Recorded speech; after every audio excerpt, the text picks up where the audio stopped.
Hi, I'm Gary, and this is EV Musings, a podcast about renewables, electric vehicles, and things that are interesting to electric vehicle owners. On the show today, we'll be looking at going back to basics in the second of our series of episodes I like to call EV101. This season of the podcast is sponsored by ZapMap, the go-to app for EV drivers, helping you find and pay for public charging with confidence. Before we start, I have a quick question. Now, I often get requests from PR companies recommending guests for the podcast. The vast majority of them are not suitable guests for the podcast. They're either trying to push a product which isn't aimed at my audience, or they're discussing a topic which I don't believe is of interest to you. But I do have one potential guest, and to be honest, I'm not sure about them. So I want to ask you. Now, this particular guest works for a company that deal with industrial recycling of batteries. Now, we've had episodes on batteries in the past, most notably with Dr. Ewan McTurk, battery electrochemist extraordinaire.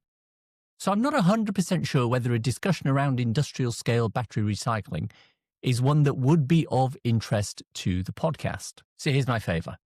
If you want an episode on battery recycling, including the discussion on black mass, which is the concentrated mix of critical battery metals introduced into the EV battery supply chain to support compliance with EV regulations, then let me know.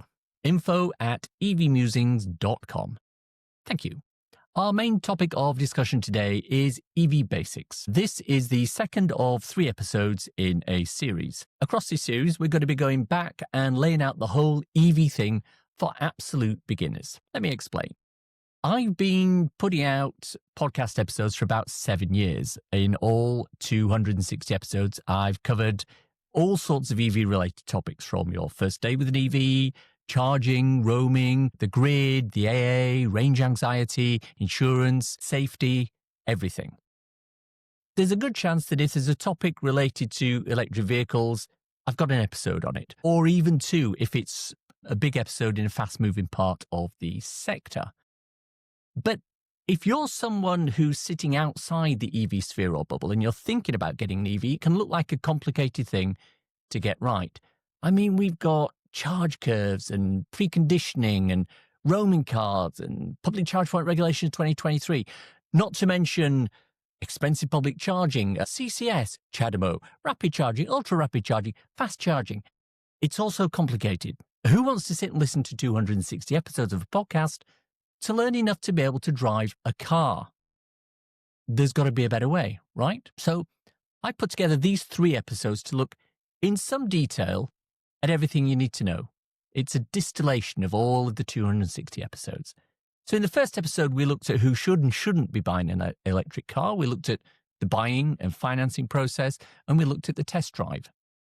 So you've gone through all the rigmarole of sorting out your financing, your choice of vehicle, your options, your colours, all that sort of stuff.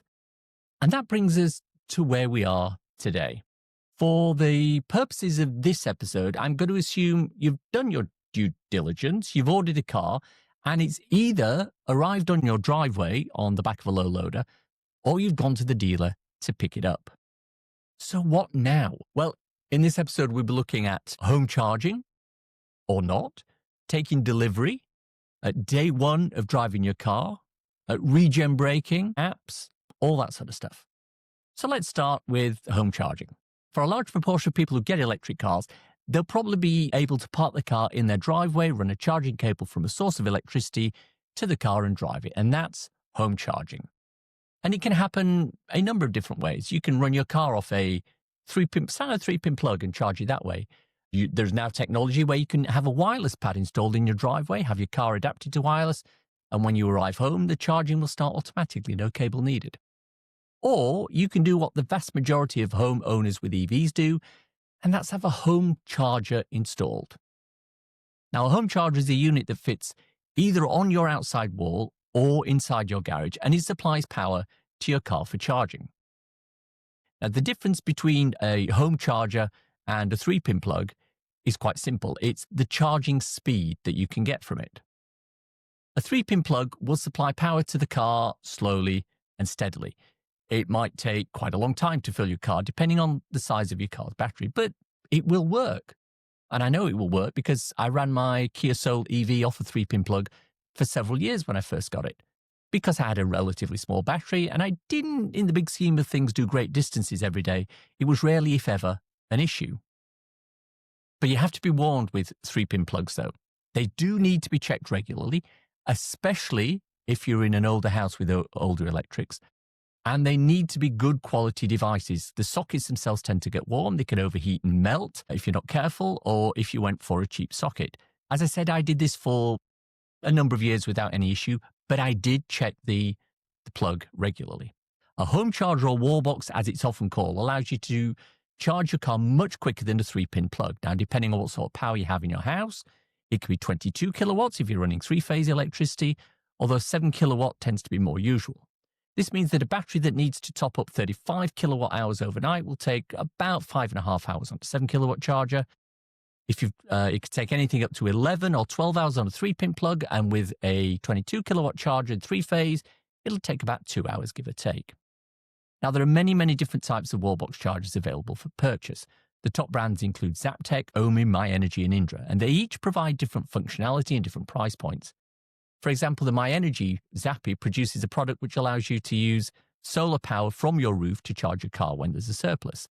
And Zaptec produces a version that allows you to use your battery in your car to power your house, which is a concept known as VTG, if your car can support it.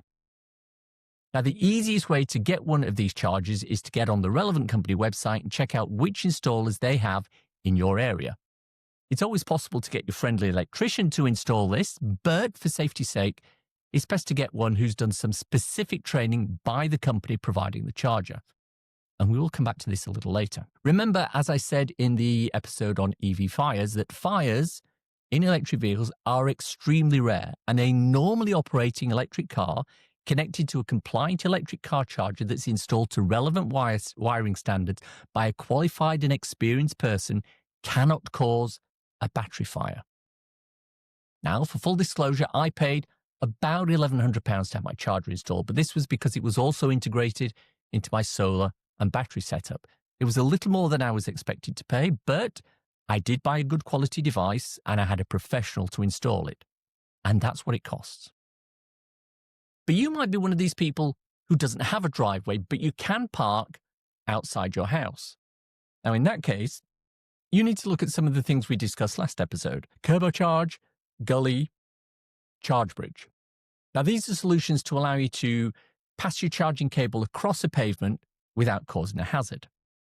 The government has recently announced that it's relaxing the rules on installing these options, and it's also looking at providing central funds to help this happen. Now, I know when we had the guy from Turbocharge on the show, he said that it would be, at that time, about £900 to have the channel cut outside your house. Hopefully, the amount you have to pay going forward is less than that. So once you have your charger, you're probably going to need an EV-specific home electricity tariff to allow you to charge your car. Now, don't get me wrong, you can just plug in and charge whenever you want using your standard charging tariff. That will probably be, at the time of recording, somewhere around 25 to 30 pence a kilowatt hour. Because you have an electric car, you can get access to what's called time of day tariffs, where the cost of charging drops considerably for charging your car overnight. Most of the UK energy suppliers provide a cheaper overnight tariff, but it is worth reading the small print and choosing accordingly because they're not all equal. The main supplier in the UK is Octopus Energy, which provides a set number of hours overnight at a set price per kilowatt hour, usually around 7.5 pence. The beauty of this is that all your electricity in your house is at that cheap rate during those off-peak hours, but as a result, your peak rate is a little higher. OVO Energy provide an EV-only rate that's 7 pence a kilowatt hour all day and night. That's a really good deal. However, it only applies to EV charging, and it can't be used for any other electricity in the house, and their peak rate is slightly lower as a result. Now, some suppliers will have higher rates but longer hours. Some will have lower rates but shorter hours. Some allow all electricity in the house to be charged at that rate. Others limit it to just the EV charging aspect. Most of these tariffs will need you to prove that you have an EV, so that you'll have to supply proof either in the form of an agreement from your car lease company or a copy of the V5 or V5C. if you own the car. So now we've sorted the charging aspect. Let's move on to the exciting bit. Getting the car. Delivery of your car will happen in one of two ways. You'll either go and pick it up from the dealership where you bought it, or it will be delivered to your place, usually but not always on the back of a flatbed trailer, by whichever lease company or dealer you bought it from. Both of these methods have pluses and minuses. If you go to a dealership, it means you get to have a handover conversation with the dealer. They should show you things like the charging cables, how the screens work, specific functionality related to that car, and generally get you to sign all the documentation and answer some questions that you've got. Now, the problem with this is that you end up, after that, being pushed into the car pretty much from the get-go, and you don't really have a chance to work out what's what before you have to physically drive it off the dealer lot. Now, if they're a good dealer, such as those that employ former podcast guest Ben Travis, they'll take you through the process of performing a rapid charge at a nearby charger, and they'll explain things such as charging apps, RFID cards, and apps like ZapMap, and we'll cover that next week. If they're not a good dealer, or should I say if they're a dealer with less knowledge and drive to sell EVs, they might just do the bare minimum to get you into the car and out of the showroom. On the other hand, if you take delivery on the back of a flatbed or a hand-delivered car driven by someone from a logistics company, both of which have happened for me, you'll probably get the bare minimum handover. The person delivering the car might have even less understanding of the vehicle than you do. I'm just a delivery driver, mate. And any questions could be answered with a blank stare. The plus side is that you then have plenty of time to read the manuals, search the internet, have a look at some YouTube videos, listen to podcasts, do whatever you need to do before you take your car out for its first drive. There's no pressure to actually move away from the dealership. My last car was delivered from the dealership by someone who worked for a third-party logistics company. He delivered multiple EVs, and he was fairly knowledgeable about EVs in general, but this was only the second of my particular car that he delivered, so he had very little information specifically to impart about the vehicle. At some point, you're going to need to actually get into the car and drive it. And the good news is it's really simple. It's much easier, in fact, than a fossil fuel car. When you sit inside it, you'll need to find two things to get it to move. You'll need to switch on the vehicle, and you'll need to engage a drive mode. In an old ICE car, that equates to start the ignition and put it in gear. The problem is that most EVs have neither an ignition key nor a gear stick.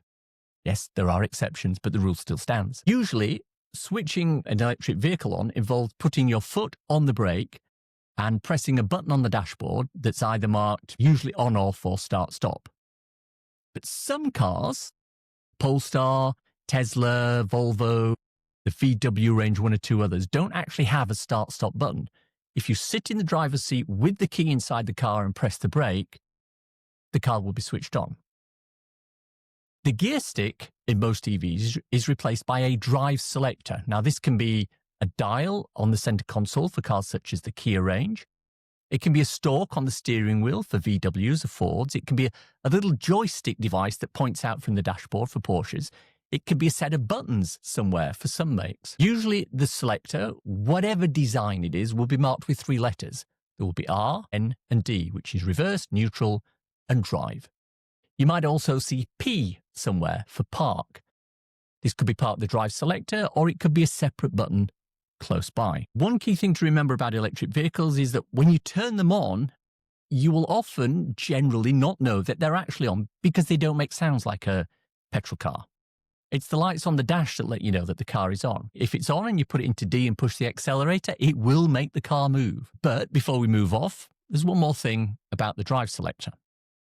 On some vehicles, there could be a B setting near the D setting, and this is for different levels of regenerative braking.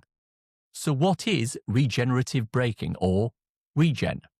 It's a key concept. So because EVs use an electric motor to drive the wheels, they benefit from a law of physics, which means that a motor that is spinning without power being added to it will generate an electric current itself.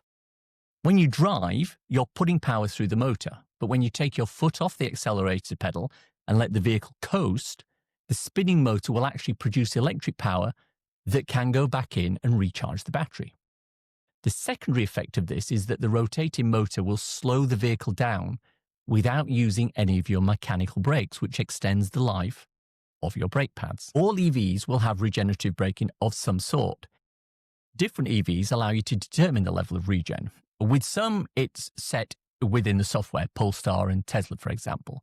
With others, it's via the drive selector. So my old ID3 had it on there. With the others, it's variable using flappy paddles behind the steering wheel, which is standard on the Kia and Hyundai range. Now, for the purposes of this exercise, all you need to know is that regen is good around town because it slows your car for you in traffic. And on a long drive, you probably don't need regen because it takes more energy on the faster roads and it reduces your range. Speaking of range, the first thing you're going to want to know is what is the range of your new EV, right? Well, somewhere on the dashboard will be either a little dial, chart, a graph, or a meter showing how empty or how full your battery is and what the remaining range is for your car. This is called the GOM, the Guessometer. And this is, as the name suggests, purely an estimate. Different vehicles have GOMs that are more or less accurate. The early Nissan Leafs were known to be a little optimistic. It says you have a longer range than you actually do. The Kia Hyundai cars tend to be pessimistic. You usually have more range than it says you have. And a lot of other vehicles are somewhere in the middle. The key thing to remember is not to trust the figures on the GOM at all. The reason why is very simple. They can change every few minutes and almost every mile. For example, you're driving along a flat road in nice warm weather. The GOM says you have 100 miles remaining range on your battery. Suddenly, you find that the road you're on has started to climb and you're going up a fairly steep hill. The GOM has, within a mile of actual road distance, lost about 5 or 10 miles of range. At the top of the hill, you realize there's a headwind. The car's pushing against it. The GOM has lost another 4 miles. Then it starts to rain. Suddenly there's rolling resistance on the road. The GOM's lost another 3 miles.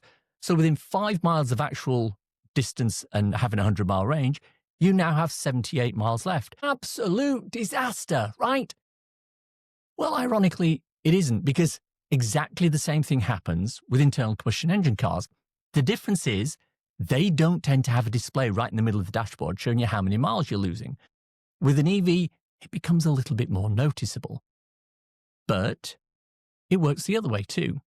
You could be driving along a nice flat road with your GOM showing 100 miles left in the battery. Suddenly you find yourself descending a hill. You drop down for about 5 miles and you hit the flat part at the bottom. And then you look at the GOM and you find that even though you've covered 5 miles of road distance, you now have 103 miles of range on the GOM.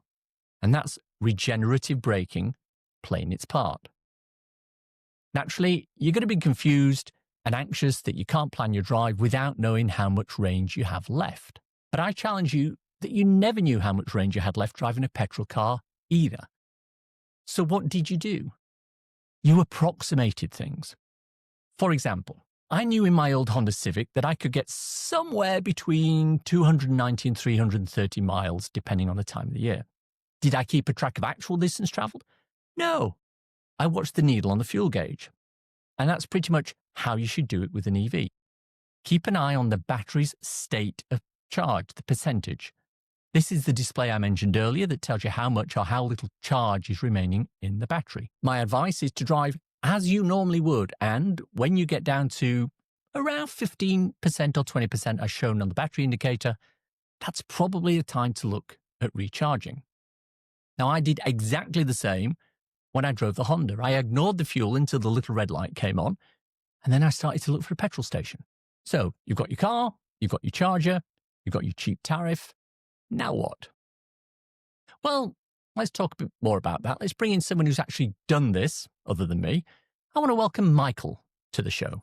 So my name is Michael. I run a children's theatre school, a children's football academy, and I also do a little bit of acting on the side as well. So I'm very much entertainment and sports based. You're very, very modest. I know you had quite a major part in the Barbie movie, which I'll put the link out and to some of the parts where you're there. And I think you and Will Ferrell had a good time, didn't you? Oh, I don't get me started on Barbie. It was just the most glorious film shoot and film set I've ever worked on, but I can talk about it for hours. So we'll save that for a bottle of wine. Absolutely. So no, we're talking about day one with an electric vehicle. So cast your mind back. No, first of all, sort of frame the exercise. What are you driving at the moment? So I'm on my second Hyundai Ioniq, the 38 kilowatt hour battery.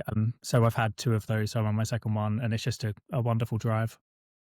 Super. The Wind Knife, fantastic piece of kit. Love those a lot. So cast your mind back to day one with your electric vehicle. So what was the first thing you did? Do you take it out and just go for a drive? I think so. I believe, I mean, it was a couple of years back now, so it's hard to recall exactly. But I remember getting it and just being super, super excited the day it arrived on my driveway and just looking at the whole thing and trying to break down exactly how everything worked and where exactly I did things like charging. And to be fair to the car itself, it has a lot of toys on there.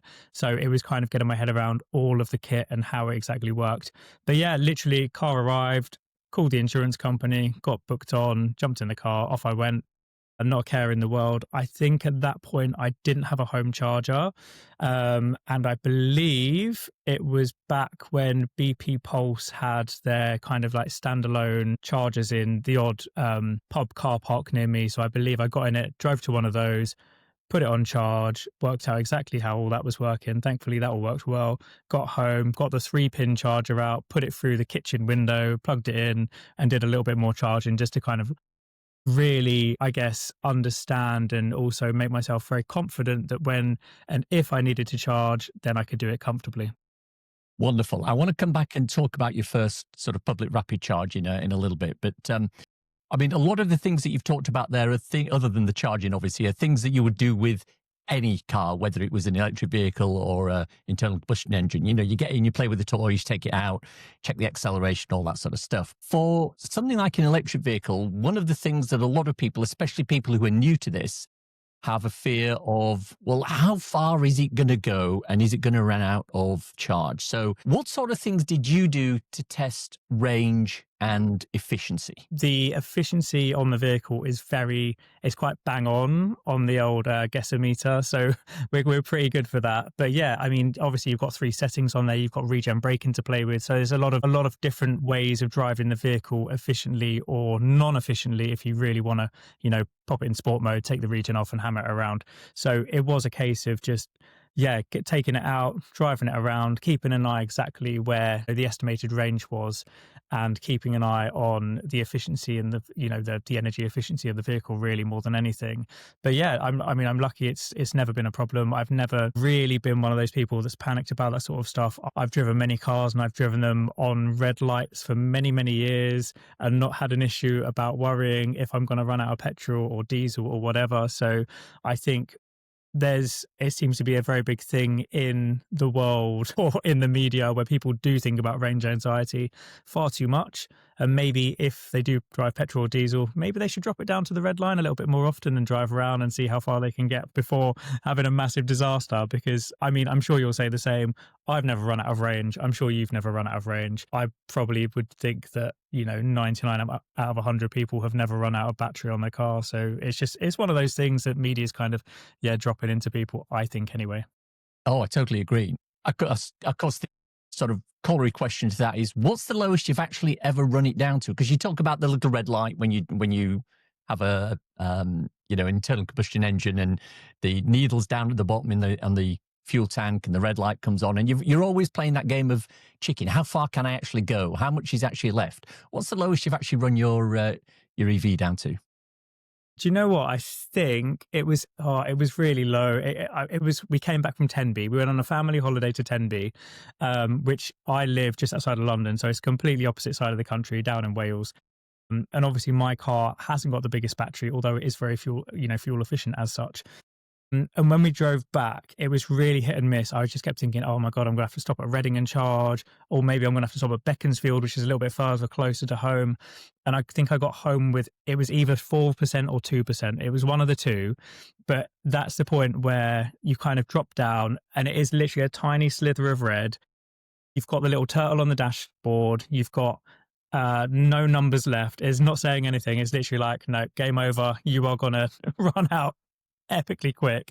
And I literally pulled off the M25, I drove to the nearest not petrol station, sorry, the nearest pub, which is a BP Pulse, and I just plugged it in for 5 minutes. And I was like, I just want to be sure I am going to get home in one piece. And luckily, we were fine. But yeah, that was probably the lowest, and that's the point really where your kind of heart does start to go a little bit. But that's just part and parcel. I guess I'm a little bit of a gambler.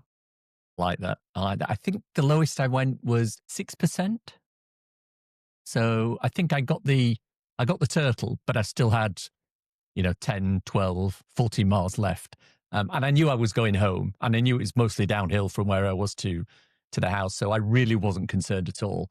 But I could imagine, if you still had a little bit further to go and you knew you probably were going to be okay. And I suspect if it was just you by yourself, you'd have gone for it. But because you had the family in the car, it was a Yeah, different consideration. Yeah. So yeah, 100%. talk to me a little bit about your home charger and how you went about getting that, and what the process was around that, please. So we've moved house since we had the first home charger fitted, but in our old house, I believe I got it through Octopus, if I remember correctly. So obviously one of the energy providers, there are other energy providers available. Drop the caveat in. But yeah, so I called up Octopus. I was going to move over to their tariff there. I believe back then it was 12 p.m. till 4 a.m., 4 hours off peak charging at 5 pence a kilowatt hour, which is ridiculously cheap even now. And yeah, they came around and fitted a pod point. The pod point itself, very, very simple charger to use, no real smart features, all done via the app. So yeah, obviously you set your charge 12 till 4 and pretty much leave that 7 days a week. And then obviously plug in when you need to plug in and don't plug in when you don't want to plug in. But yeah, I mean, the pod point was very, very simple. Obviously now we've moved. We've upgraded to a Zappi, which was also installed by Octopus, but now we have solar and batteries and the whole shebang. So it makes more sense. Obviously, as you know, the solar can run through the Zappi into the vehicle, which is by far the greenest way I can possibly think of running a vehicle. And the cheapest. Yes. Was there ever consideration of any other sort of chargers, or was it just, right, Octopus have this offering, I'm going to use Octopus, I'm going to get the charger from them? Funny you should say that. So one of my friends is a spark, so an electrician, literally lives around the corner. I saw him the other day, watched the football down the pub with him. And I called him and I was like, what do you think? Do you know anything about installing home chargers? If I buy one off the internet, could you fit it for me? And he was like, absolutely no way am I touching anything like that, because obviously there's a lot of complications and, I guess there's a lot of things that you have to be trained up to fit a home charger. So it was literally a case of just speaking to Octopus, and they said, obviously, you can have a pod point for £500, which was and still is really, really cheap for a charger, really. So it all seemed to make sense, really, to just go through the electric company. Yeah, I think you probably know this, but for the sake of the listeners, you will read in the newspaper of electric vehicles that have gone on fire while charging. And 99% of the time, it's because the charger that they've been attached to has been put in incorrectly by an unqualified person, which is why when you put in something like a Zappi and some of the other big brands of chargers, they have their own qualified fitters, their own qualified electricians who've gone through on-site training, and they know all the minutiae about making sure it's earthed and pen testing and, all this stuff that I have really no idea what I'm talking about, but I can read about it in the thing. So yes, it's absolutely important and vital that you get professional install on a charger at home and don't get your mate who's an electrician to do it. So what's your usage pattern like with the Ioniq? You've talked about going to Tenby, fair enough, but is it mostly local stuff you do? Do you do long distance stuff? Is it a mix of both or what? So I'd say 95% of the time it's my commute, and I do a lot of work in North London. So for me, it's about 40 to 45 mile round trip. And that's pretty much it. So for me, it's so easy, so simple to do. We did go to, where do we go to? We went to the beach a few weeks back, just did a family day trip, and we had a lovely day out. But that was one of those, it was kind of on the brink of disaster. So when we got there, I just said to the wife, we're going to find a charger. As soon as we get there, we're going to charge, which we did. And then we're going to zip over, park our car and go and have a lovely day on the beach. So for me, it's always, I guess, thinking ahead. I never like to do it in reverse and be like, oh, I'm going to get there, and then on the way back, when I desperately need to charge, then do the plug-in, then I come home, just because, Yeah, I don't know. I've always thought of it the other way around. I don't know whether that's more logical brain, or I don't know. Maybe that's a bit more of the safer side of my brain than the riskier side. Yeah, no, that makes a lot of sense. Now, if I'm listening to you sort of as an outsider, because obviously I know you, but a lot of the people who are going to be listening to this don't know you. They're probably going to go, well, what does his wife think about this? Because you've talked about being on a little bit on the edge and having to prioritize charging over everything. What's your wife's attitude to the electric vehicle? So, funnily enough, she has just bought a electric Corsa, and which we're picking up next week. So, to be fair to her, she works in Bloomsbury, so she works in central London. We live 10 minutes away from a train station, so her commute is a train. She trains in and out 4 days a week. One day she'll work from home, unless they've got something really important on in the office where she has to go in. And to be honest, she only really needs a car for the weekend run around stuff when I'm not here, because I do work most weekends.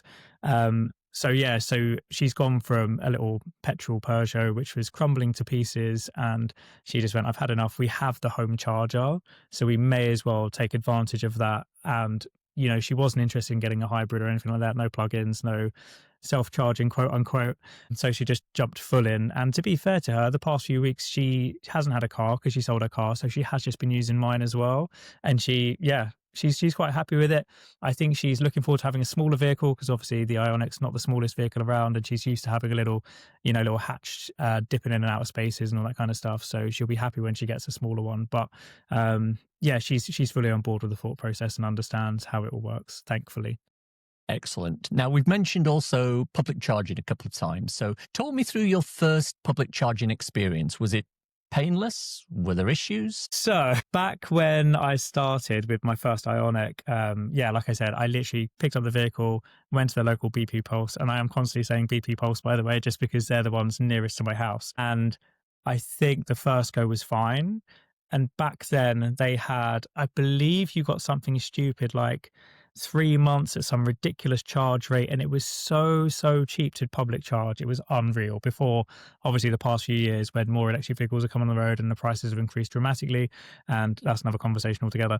But it was pretty painless. It was pretty okay. But then I remember further down the line using the BP Pulse chargers just because they were insanely cheap while I was waiting for the pod point to be installed. And it would be quite often where I'd arrive to the charger and the charger was out of use.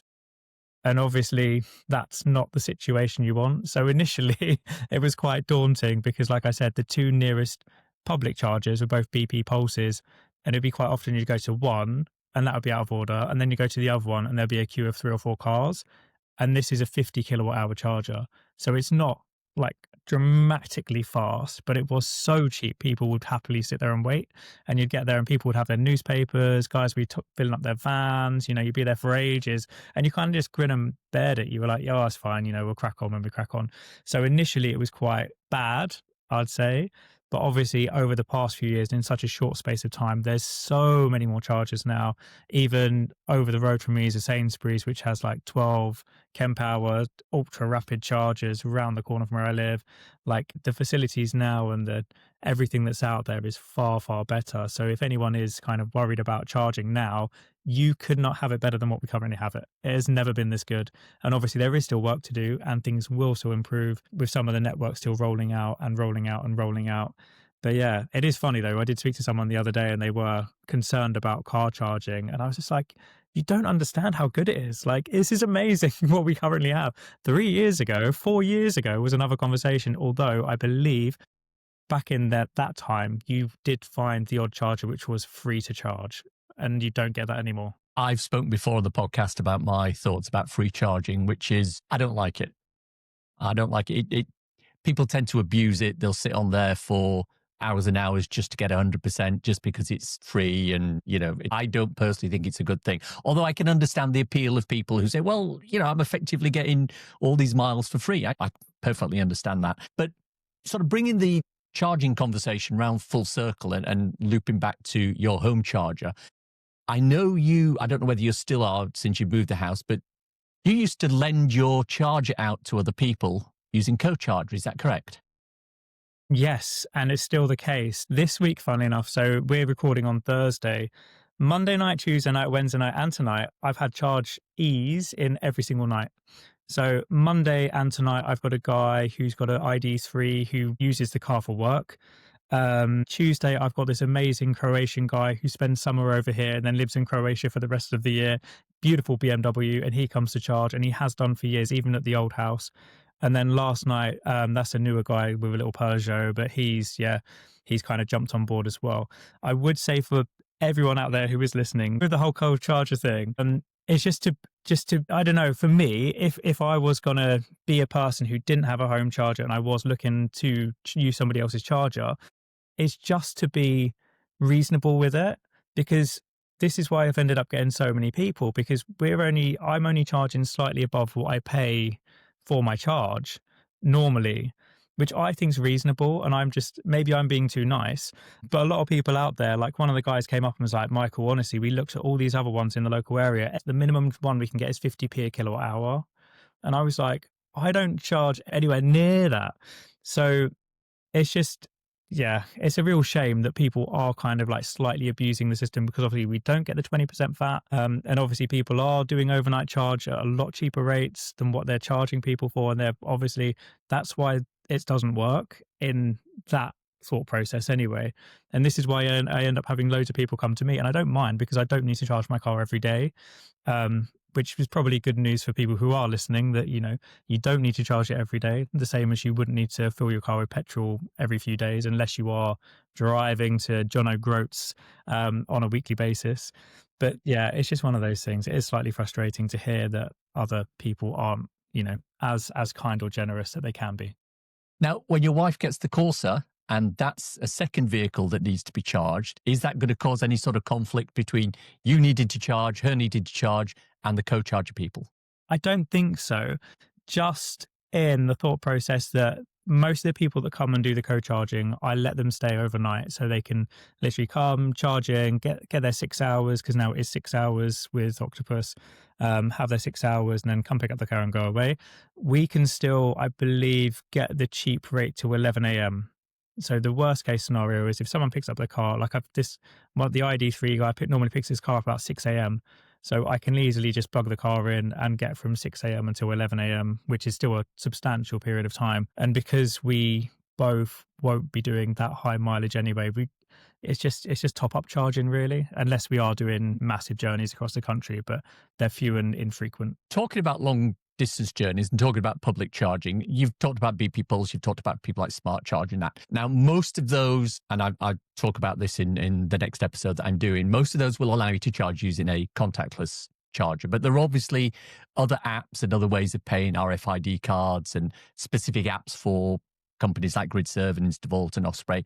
Have you gone down that route, or is it just, no, that's a bit too complex, I don't need that, I'm just going to use a contactless card? Funny you should ask that, actually, because I don't know if it's the same with other car manufacturers, but with Hyundai, you can order a Hyundai charge card, so an RFID card. So I got one of those straight away, and that literally can be used at any charger going if I need to use it.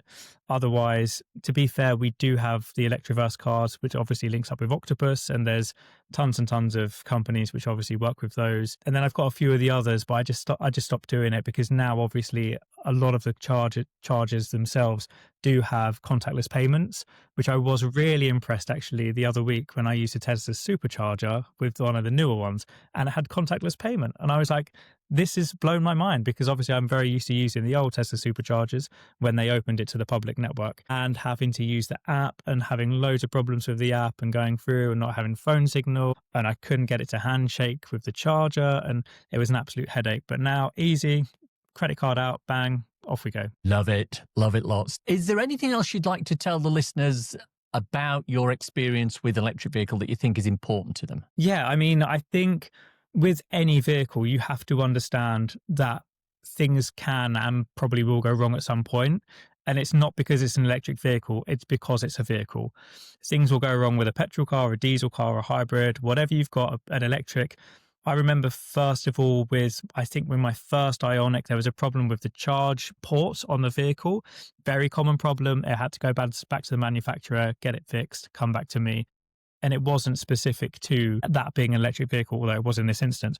But things can and will go wrong, and they probably will at some point. even if you've got the most expensive electric vehicle, the most expensive car, even if you've got a Lamborghini, there's going to be things that go wrong with it. So it's just understanding that it's not completely bulletproof, but obviously there's a lot less things that can and will go wrong with it than you can with an internal combustion engine vehicle.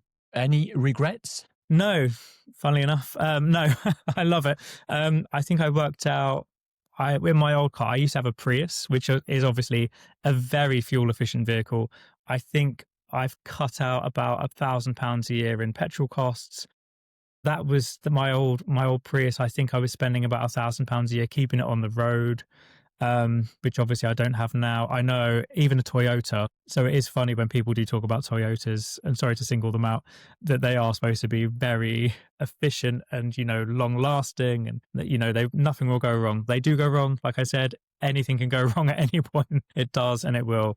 So for the price of the petrol and the MOT tax, everything else, keeping it on the road, I'm probably spending the same now on my lease of my vehicle, which is a maintained lease. So anything that goes wrong with it, it goes in, it gets fixed, and I get it back. Even recently, I had a nail in a rear tire.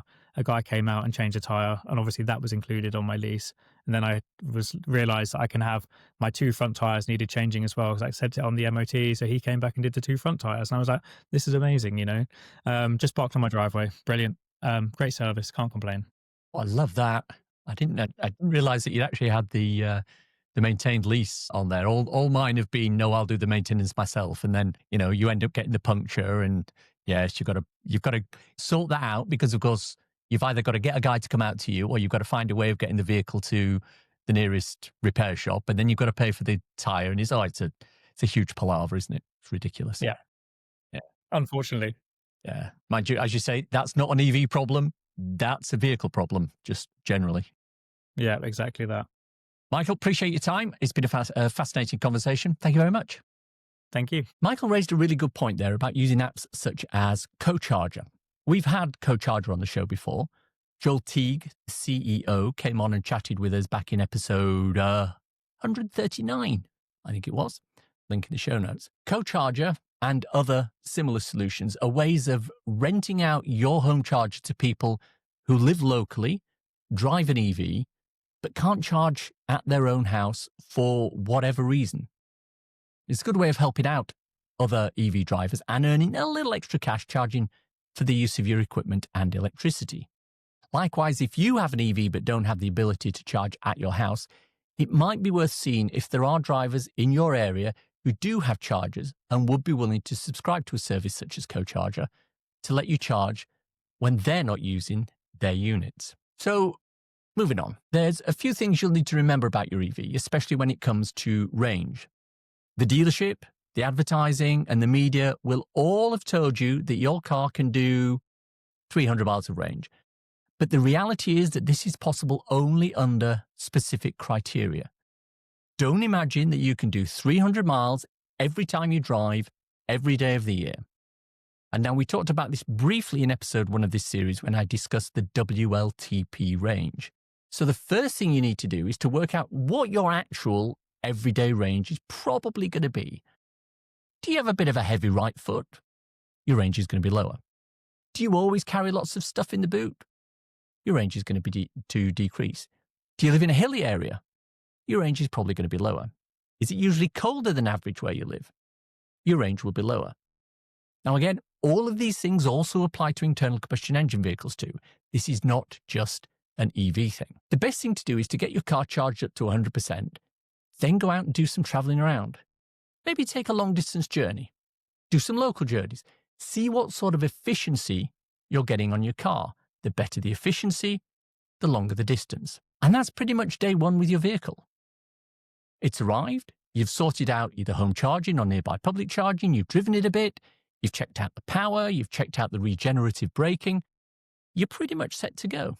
The only other key thing you need to focus on is what happens when you need to do a journey where you'll need to charge public. We'll talk about that in the final episode in this series where we cover public rapid charging and planning a long-distance journey. And that's next week on the show. It's time for a cool EV or renewable thing to share with you listeners. Willems Touristik, a German sightseeing company, has converted 18 sightseeing buses from diesel to electric, fitting a Dana motor, an adapted Allison gearbox, and 240 kilowatt hours of LFP batteries for a range of about 200 kilometres. The retrofit removed just 2 to 6 seats per bus, it cut noise and vibrations by up to 10 decibels, and it improved air quality and onboard audio. Federal subsidies covered about 80% of the cost, making conversion cheaper than buying new buses, and a new funding round is open pending parliamentary approval. Now, for me, from an embedded carbon point of view, conversion of existing vehicles is better than building new, so this is a double win in my opinion. Well done, Germany. The EV Musings podcast is sponsored by ZapMap, the go-to app for EV drivers, helping you find and pay for public charging with confidence. See what charge points are available right now with live availability and unrivaled UK charge point coverage at your fingertips. Pay at thousands of charge points within the app or with the ZapMap charging card. Join over 1 million EV drivers, download ZapMap and charge with confidence. I hope you enjoyed listening to today's show. It was put together this week with the help of Michael French. Many thanks for your help, Michael. If you have any thoughts, comments, criticisms, or other general messages to pass on to me, I can be reached at info@evmusings.com. On the socials, I'm on Blue Sky at evmusings.bsky.social. I'm also on Instagram at EV Musings, where I post short videos and podcast extracts regularly. Why not follow me there? Thanks to everyone who supports me through Patreon on a monthly basis and through coffee.com on an ad hoc one. If you enjoyed this episode, why not buy me a coffee? Go to coffee.com/evmusings and you can do just that. ko-fi.com/evmusings. Takes Apple Pay too. Regular listeners will know about my 2 ebooks, So You've Gone Electric, recently revised and updated, and So You've Gone Renewable. They're 99p each, or equivalent, and you can get them on Amazon on the Kindle store. Check out the links in the show notes for more information, as well as a link to my regular EV Musings newsletter and associated EV-based articles. Now, I know you're probably driving or walking or jogging, or if you're watching this on YouTube, you're probably on your sofa or in your bed watching it on your phone. But if you can remember you enjoyed this episode, drop a review in iTunes, please, or like, subscribe, hit the notification bell, leave a comment. Anything like that's great for the algorithm. Thanks. If you've reached this part of the podcast and are still listening, thank you. Why not let me know you've got to this point by messaging me at musingsev.bsky.social with the words, "How do I love thee? Let me count the ways." 2. Hashtag if you know, you know, nothing else. Thanks as always to my co-founder, Simon. You know, amongst his many hobbies is paleontology.